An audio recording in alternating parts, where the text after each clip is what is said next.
सुंदर वन पहाड़ियों के पीछे बसा हुआ एक अजीब सा गांव वर्षापुर था। वहाँ पर हमेशा बारिश हुआ करती थी। कभी भी ना ठंड ना गर्मी का मौसम आता। हर रोज़ वहाँ बारिश होती और लोग बारिश देख के ही घबरा जाते थे, क्योंकि जब भी बारिश शुरू होती तब उस गांव में भूत और पिशाचों का साया शुरू हो जाता था। रात ढलने के बाद कोई भी घर से बाहर नहीं निकलता। जब किसी को कोई काम हो और किसी की तबीयत खराब हो जाए तो एक साथ गांव वाले मिल के निकला करते थे, क्योंकि अकेले निकलने में उन्हें घबराहट होती थी। वो गांव इतना वीराना हो चुका था धीरे धीरे करके कि अब उस गांव के रिश्तेदार भी कोई भी उनके घर नहीं आना चाहता था। सब लोग उस गांव का नाम सुन के ही घबरा जाया करते थे। चोरों की भी डर खत्म हो चुकी थी। जब भी रात में बारिश शुरू होती, एक चुड़ैल की चिड़िया लोगों की बात सुनने के लिए निकल जाती। पहले वो घूम घूम के चेक करती कि घर में कौन जगा है, कौन सोया है। ये सब बात से परेशान होकर गांव वाले अब आपस में कुछ योजना बनाने लगते हैं। तभी उन्हें महसूस होता कि उनके पास चिड़िया रानी आ गई है। वो लोग बातें बदल देते हैं और अपने अपने घर में डर से चले जाते हैं।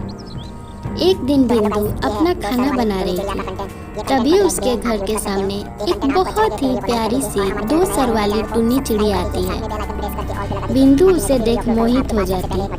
थोड़ी देर उसके आंखों में आंख डालती, इतने में ही वो बिंदु को गायब करके अपनी दुनिया में ले जाती। ये बात से परेशान होकर गांव वाले मुखिया जी के घर आते।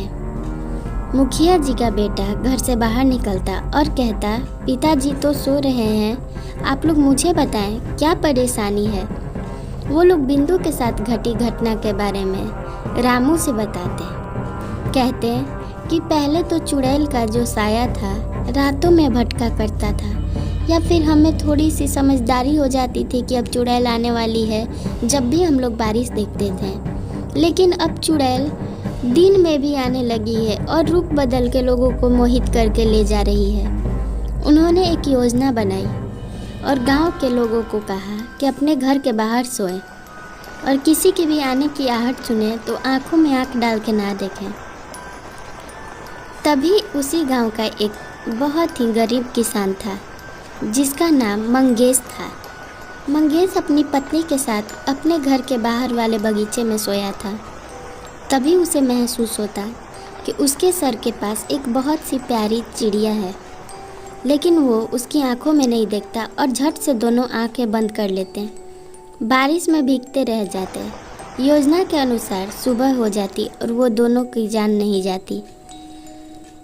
पंडित जी के बताए अनुसार गांव वालों से महेश झट से चावल इकट्ठा कर आश्रम पर चल जाता।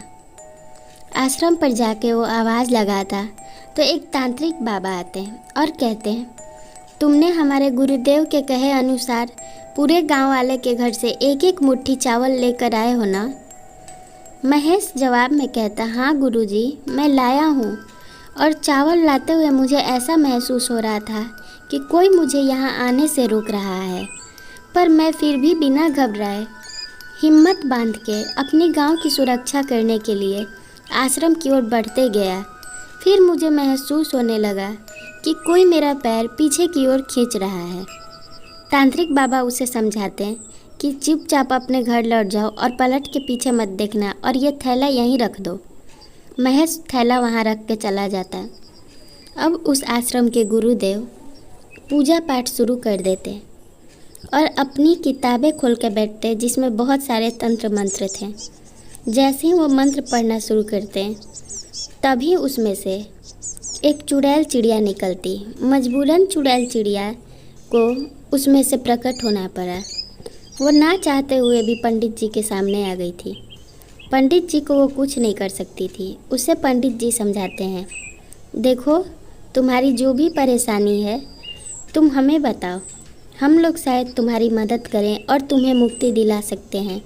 तुम बेचारे उन गांव वाले को क्यों परेशान कर रही हो? उन्होंने तुम्हारा क्या बिगाड़ा है? चिड़िया गुस्से में देखते रहती और बिना कुछ जवाब दिए अचानक वहाँ से उड़ के गायब हो जाती। इधर लता की सासू माँ उसके घर आके कहती, बहू देखो बच्चों का ख्याल रखना और घर से बाहर मत निकलना। मैं तो बुढ़िया हूँ, अगर मेरे साथ कुछ होता है तो मेरा ज़िंदगी का क्या भरोसा। मैं मर भी गई तो कोई दिक्कत नहीं है, लेकिन हमारे बच्चों को घर के अंदर रखो। अब उस पिशाचिनी का साया दिन में भी होने लगा है।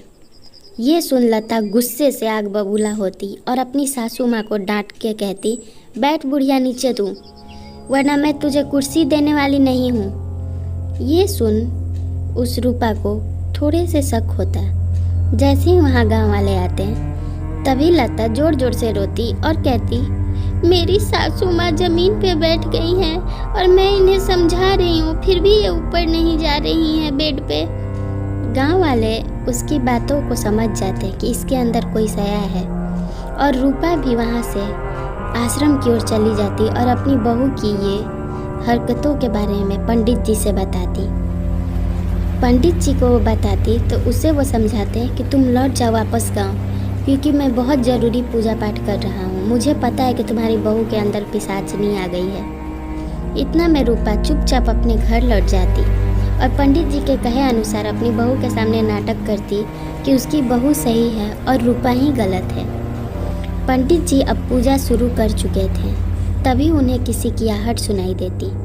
उनके सामने एक पिशाचिनी आ खड़ी होती है जो कि पूरे दुल्हन के जोड़े में सजी धजी थी। पंडित जी की भी जादुई शक्तियों से वहाँ पर हवन कुंड की अग्नि भी जलना शुरू हो गई थी।